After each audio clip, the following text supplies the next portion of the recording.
Alright guys, welcome back to our YouTube channel. I am so excited to see you right here right now. You don't know how amazing it makes me feel, and because you are doing this, I really appreciate you and I am encouraged to do more of these videos. Thank you very much for joining us. In the previous section, we talked about how to we were able to look into the loan schedule. So we see how to calculate our interest expense, and we have seen how to calculate our repayment at the end of the period. So now we are going to be looking at the equity schedule. So the first thing that will come to your mind, of course, you should already know by now. That is, if you have not already done it. So you're going to say equal to. Now you are going to link your equity.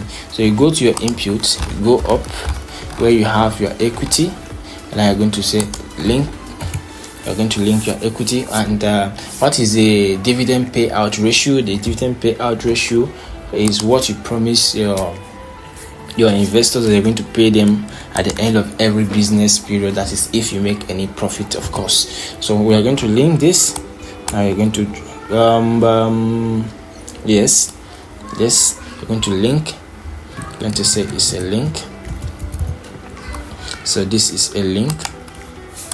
All right, so that is it. Remember what we did in our loan schedule on the ending balance. So we're going to do the same thing here. So the ending balance of the previous year is going to be the opening balance of the current year, right? So equals to this, right? So we have this. Now we're going to now calculate, do we have any new loan? Of course we have new loans. So what we're going to do is this is our new equity. There is no much changes here actually.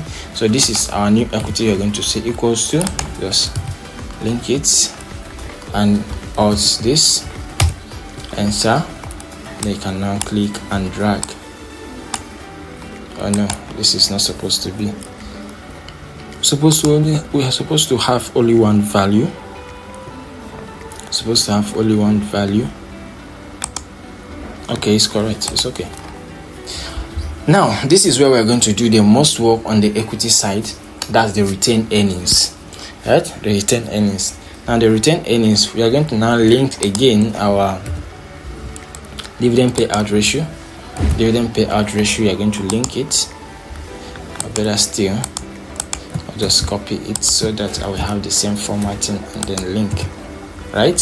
So once we do that, now we're going to also do the same thing we did on the ending balance. You're going to say the opening balance of the current year is going to be the ending balance of the previous year equals to this. Then equals to, remember what you also did on the loan repayment. So we're going to say equals to sum of these two, right? Sum of these two minus this. Of course, before you pay dividends, you must make profit before you pay dividend. You don't pay dividend on loss. So that is, we are going to see how to calculate that as well. So you click OK. So when you do that, you just drag it further. Also drag this one further. Right? So that is it. We are almost there. Now this one too, we are going to put this only when we make profit.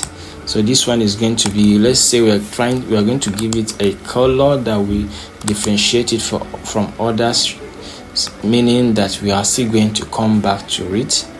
Let's say we are giving it this, right? We are still going to come back to it. Now what we are trying to say here is in dividend, if we did not make any profits, there is no need of paying dividends. Of course, we cannot pay what we don't have. So let's go ahead and say equals to. We're trying to say, okay, CO, if we did not make any profits, please don't pay anything. Don't calculate anything for us. Leave it blank. But if we make profits, calculate it for us. Let's see how much we are going to pay our investors, our shareholders at the end of the period. Now you're going to say open bracket this greater than 0, this greater than 0, close bracket, then multiply open bracket this times this, close bracket, and enter. So you can see this is what is going to give us. What it means is that if there's a value here, it will calculate, right? It has calculated 25% of that 200. But if it is negative, it will not calculate anything. Are you seeing how it works? So that is what we are going to be doing. So let's click this and drag. No, this is the one we are going to drag actually. So this, so automatically we have this. So in the next section, what we are going to do, we are going to now look at that's the final schedule we are going to be building, which is the capex. That's the depreciation schedule, right? The depreciation schedule is the final schedule we are going to build. Then before we start integrating all this into our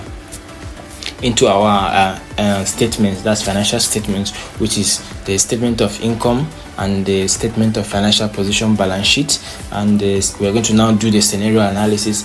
If time permits us, we are going to do valuation. Now the valuation part of it is actually very, very important because it helps you to know the worth of your business if you are able to scale through and if you're able to scale through these assumptions that we have made. Remember that modeling is just to model the business and say, okay, this is what the business looks like. But we're also going to be, in the course of you following this channel, we are going to be doing valuation of real companies. We're going to be learning how to build real companies that are, this is a startup model. For a startup, that's why we are doing this. Then we're going to look at how to do valuation and how to do financial model for existing companies already. So you have to stick around and see how we're going to do it. Again, this is the right time for you to subscribe. This is the right time for you to like. This is the right time for you to comment.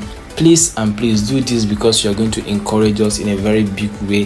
And thank you very much for sticking around to this point. See you in the next video.